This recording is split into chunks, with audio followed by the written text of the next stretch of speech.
Hi guys, welcome back to our channel for more Bigg Boss updates. ಈ video ಯಾವ್ದ್ರ ಬಗ್ಗೆ ಅಂದ್ರೆ ಬುಧವಾರ ಮಧ್ಯಾಹ್ನದ ವೋಟಿಂಗ್ ರಿಸಲ್ಟ್ ಬಗ್ಗೆ. ವೋಟಿಂಗ್ ರಿಸಲ್ಟ್ ನಲ್ಲಿ ಸಿಕ್ಕಾಪಟ್ಟೆ ಬದಲಾವಣೆ ಆಗಿದೆ. ಯಾರ್ಯಾರು ಯಾವ ಸ್ಥಾನದಲ್ಲಿ ಇದ್ದಾರೆ ಅಂತ ಈ ವಿಡಿಯೋ ತಿಳಿಸ್ಕೊಡ್ತೀನಿ. ಯಾರನ್ನ ಫಸ್ಟ್ ಟೈಮ್ ನೋಡ್ತಾ ಇದ್ರೆ ಲೈಕ್ ಮಾಡಿ, ಶೇರ್ ಮಾಡಿ, ಸಬ್ಸ್ಕ್ರೈಬ್ ಮಾಡ್ಕೊಳ್ರಿ ಗಾಯ್ಸ್. ಎಷ್ಟು ಲೈಕ್ ಮಾಡ್ತಿರೋ ಅಷ್ಟು ಜನಕ್ಕೆ ರೀಚ್ ಆಗುತ್ತೆ. ಎಷ್ಟು ಜನಕ್ಕೆ ರೀಚ್ ಆಗುತ್ತೋ ಅವರೆಲ್ಲ ನೋಡ್ತಾರೆ ವೋಟಿಂಗ್ ರಿಸಲ್ಟ್ ಏನಾಗಿದೆ ಅಂತ. ಅವರೆಲ್ಲ ಗಿಲ್ಲಿ, ರಕ್ಷಿತಾ, ರಘು ಅವ್ರಿಗೆಲ್ಲ ವೋಟ್ ಹಾಕ್ತಾರೆ ಅಂತ ಹೇಳ್ತಾ ಈ ವಿಡಿಯೋ ಸ್ಟಾರ್ಟ್ ಮಾಡೋಣ ಗಾಯ್ಸ್. 7ನೇ ಸ್ಥಾನದಲ್ಲಿ ಧ್ರುವಂತ್ ಅವ್ರು ಇದ್ರು ನಿನ್ನೆಯಿಂದ. ಈಗ ಧ್ರುವಂತ್ ಬದಲು ರಾಶಿಕ್ ಅವ್ರು ಬಂದಿದ್ದಾರೆ. ರಾಶಿಕ್ ಅವ್ರಿಗೆ 7.5% ವೋಟಿಂಗ್ ಬಂದಿದೆ. ಬೆಳಗ್ಗೆ 7.6 ಇತ್ತು, ಅಂದ್ರೆ 0.1% ವೋಟಿಂಗ್ ಡಿಕ್ರೀಸ್ ಆಗಿದೆ ರಾಶಿಕ್ ಅವ್ರಿಗೆ. ಇನ್ನ 6ನೇ ಸ್ಥಾನಕ್ಕೆ ಬರೋದಾದ್ರೆ 6ನೇ ಸ್ಥಾನದಲ್ಲಿ ಧ್ರುವಂತ್ ಅವ್ರು ಇದ್ದಾರೆ. ಧ್ರುವಂತ್ ಅವ್ರಿಗೆ 7.8% ವೋಟಿಂಗ್ ಬಂದಿದೆ. ಬೆಳಗ್ಗೆ ಕಂಪೇರ್ ಮಾಡಿದ್ರೆ 7.6 ಇತ್ತು, ಈಗ 0.2% ವೋಟಿಂಗ್ ಜಾಸ್ತಿ ಆಗಿದೆ ಧ್ರುವಂತ್ ಅವ್ರಿಗೆ ಮತ್ತೆ ರಾಶಿಕ್ ಅವ್ರಿಗೆ ವೋಟಿಂಗ್ ಡಿಫ್ರೆನ್ಸ್ ಕಂಪೇರ್ ಮಾಡೋದಾದ್ರೆ 0.3% ವೋಟಿಂಗ್ ಡಿಫ್ರೆನ್ಸ್ ಬಂದಿದೆ. ಧ್ರುವಂತ್ ಅವ್ರಿನ ಜಾಸ್ತಿ ವೋಟ್ ಬರುತ್ತೆ ಅಂತ ಅನ್ಸ್ತೈತೆ. ರಾಶಿಕ್ ಅವ್ರಿಗೆ ಯಾಕೋ ಈ ವಾರ ನೆಗೆಟಿವ್ ಆದ್ರೂ ಏನೋ ವೋಟ್ ಬರ್ತಾರೆ. ಇನ್ನು 5ನೇ ಸ್ಥಾನಕ್ಕೆ ನೋಡೋದ್ರೆ 5ನೇ ಸ್ಥಾನದಲ್ಲಿ ಅಶ್ವಿನಿ ಇದ್ದಾರೆ. ಅಶ್ವಿನಿ ಅವರಿಗೆ 13.8% ವೋಟಿಂಗ್ ಬಂದಿದೆ. ಬೆಳಗ್ಗೆ 14 ಇತ್ತು. ಈಗಲೂ ಕೂಡ ಅಶ್ವಿನಿ ಗೌಡ ಅವರಿಗೆ ವೋಟಿಂಗು ಇಳ್ಕೊಂಡೇ ಹೋಗ್ತೈತೆ. 0.2% ವೋಟಿಂಗ್ ಇಳ್ದಿದೆ ಬೆಳಗ್ಗೆ ಕಂಪೇರ್ ಮಾಡಿದ್ರೆ. ಇನ್ನು 4ನೇ ಸ್ಥಾನದಲ್ಲಿ ರಘು ಅವರಿದ್ದಾರೆ. ರಘು ಅವರಿಗೆ 15.9% ವೋಟಿಂಗ್ ಬಂದಿದೆ. ಬೆಳಗ್ಗೆ 15.6 ಇತ್ತು, ಅಂದ್ರೆ 0.3% ವೋಟಿಂಗ್ ಜಾಸ್ತಿ ಆಗಿದೆ ರಘು ಅವ್ರಿಗೂ. ಇನ್ನು 3ನೇ ಸ್ಥಾನಕ್ಕೆ ಬರೋದಾದ್ರೆ ಕಾವ್ಯ ಅವರಿಗೆ 16.8% ವೋಟಿಂಗ್ ಬಂದಿದೆ.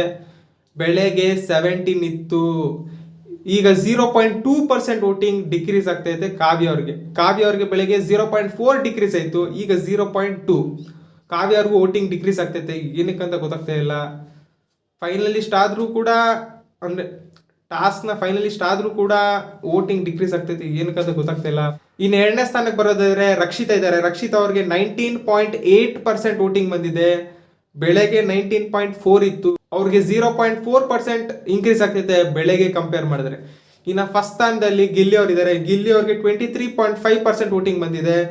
ಬೆಳಗ್ಗೆ 23.2 ಇತ್ತು. ಈ ಬೆಳಗ್ಗೆ ಮತ್ತೆ ಮಧ್ಯಾಹ್ನದ ವೋಟಿಂಗ್ ಕಂಪೇರ್ ಮಾಡೋದು ನೋಡಿದ್ರೆ ರಕ್ಷಿತ್ ಅವ್ರಿಗೆ 0.4% ಜಾಸ್ತಿ ಆಗಿದೆ. ಅವ್ರೊಬ್ಬರಿಗೆ ಮಾತ್ರ 0.4, ಗಿಲ್ಲಿ ಅವ್ರಿಗೆ 0.3, ಕಾವ್ಯ ಅವ್ರಿಗೆ 0.2 ಮೈನಸ್, ರಘು ಅವ್ರಿಗೆ 0.3. ಹೈಯೆಸ್ಟ್ ಇರೋದು 0.4% ಜಾಸ್ತಿ ಆಗಿರೋದು ರಕ್ಷಿತ್ ಅವ್ರಿಗೆ. ಇವಾಗ ವೋಟಿಂಗ್ ಡಿಫ್ರೆನ್ಸ್ ಬಂದ್ಬಿಡೋಣ. ಗಿಲ್ಲಿ ಅವ್ರಿಗೂ ಮತ್ತೆ ರಕ್ಷಿತಾ ಅವ್ರಿಗೂ 3.7% ವೋಟಿಂಗ್ ಡಿಫ್ರೆನ್ಸ್ ಬಂದಿದೆ. ಮತ್ತೆ ರಕ್ಷಿತಾ ಅವ್ರಿಗೂ ಮತ್ತೆ ಕಾವ್ಯ ಅವ್ರಿಗೂ 3% ವೋಟಿಂಗ್ ಡಿಫ್ರೆನ್ಸ್ ಬಂದಿದೆ. ಫಸ್ಟ್ ಆದ್ರೆ ಬೆಳಗ್ಗೆ ಆದ್ರೆ ಅಂದ್ರೆ ನಿನ್ನೆ ಆದ್ರೆ 0.7 ಇತ್ತು, ಆವಾಗ 0.8 ಐತಿ, ಆಮೇಲೆ 0.9 ಐತಿ, ಈಗ 3% ಜಾಸ್ತಿ ಆಗಿದೆ ವೋಟಿಂಗ್ ಡಿಫ್ರೆನ್ಸ್. ಇನ್ನ ಕಾವ್ಯ ಮತ್ತೆ ರಘು ನೋಡೋದಾದ್ರೆ ವೋಟಿಂಗ್ ಡಿಫ್ರೆನ್ಸ್ 0.9% ವೋಟಿಂಗ್ ಡಿಫ್ರೆನ್ಸ್, 1 ಇಲ್ಲ 0.9. ರಘು ಅವರು ಇನ್ನ ವೋಟಿಂಗ್ ಜಾಸ್ತಿ ಆಗ್ತೈತೆ, ಕಾವ್ಯ ಅವ್ರದ್ದು ವೋಟಿಂಗ್ ಕಮ್ಮಿ ಆಗ್ತೈತೆ ಹೋಗ್ತಾ ಇದ್ದಂಗೆ.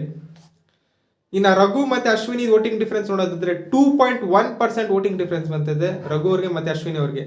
ಅಶ್ವಿನಿ ಗೌಡ ಮತ್ತೆ ಧ್ರುವಂತ್ ಅವ್ರ ವೋಟಿಂಗ್ ಡಿಫ್ರೆನ್ಸ್ ನೋಡೋದಾದ್ರೆ ಹತ್ತ 6% ವೋಟಿಂಗ್ ಡಿಫ್ರೆನ್ಸ್ ಬರ್ತೈತೆ. ಇನ್ನು ಧ್ರುವಂತ್ ಮತ್ತೆ ರಾಶಿಕ್ ಅವ್ರ ಮಧ್ಯೆ ವೋಟಿಂಗ್ ಡಿಫ್ರೆನ್ಸ್ ನೋಡೋದಾದ್ರೆ 0.3.